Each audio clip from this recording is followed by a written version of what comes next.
Hey guys, if your portable air conditioner is running but you want it to produce colder air and cool the room faster, you're in the right place.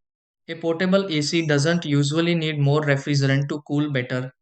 Instead, reduced cooling is commonly caused by dirty filters, restricted airflow, heat leaking into the room, incorrect temperature settings, or an improperly installed exhaust hose. Direct sunlight, blocked air vents, and gaps around the window kit can also reduce cooling performance. These are the steps you can try to fix this and help your portable air conditioner deliver stronger, more efficient cooling. So, let's get started. 1. Set the unit to cool mode. Choose high fan and lower the temperature to 18 to 20 degrees Celsius. 2. Clean the air filter and make sure both the intake and exhaust vents are completely unobstructed.